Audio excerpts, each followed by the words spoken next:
Is it true that CPF accrued interest will eat up all your cash proceeds? Before you panic and do anything drastic, let's first understand a few basics. Number 1. How is CPF accrued interest calculated? Let us use easy figures to help you better understand. If you have 100,000 in your OA, your first year's interest is 2,500 because we take 100,000 and multiply by 2.5. The big difference is on the subsequent years.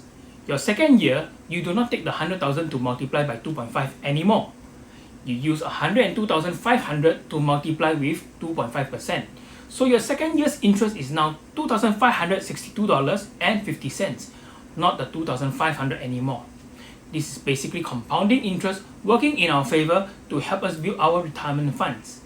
And if you want to see how much the 100k have grown over 10 years, just take your calculator and press 100,000, press the multiply button followed by 1.025, which is the CPF OA interest, and press the equal 10 times.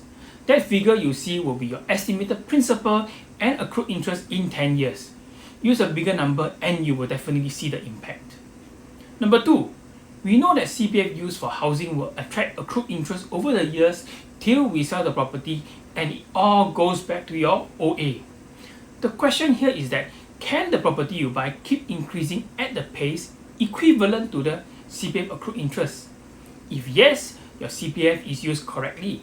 If no, you may see your CPF funds lesser than what it was intended to be when you sell. Number 3, correct use of CPF. Not many average Singaporean can go into a property purchase using all cold hard cash. They will definitely need to tap on their CPF.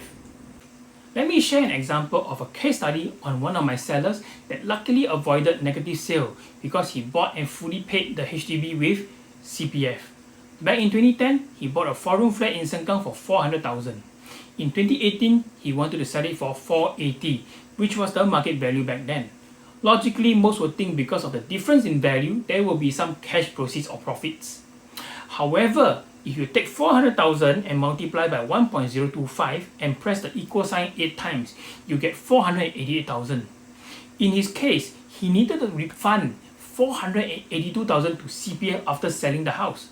Luckily, we managed to sell at 488, so he broke even. Imagine if he waited for another year, he need to return 499,000. And assuming market price no change, he would have lost approximately 17,000 in his CPF. No one wants to have lesser funds in the future, but these numbers are real. They are mathematical, they are constantly accumulating if we ignore them.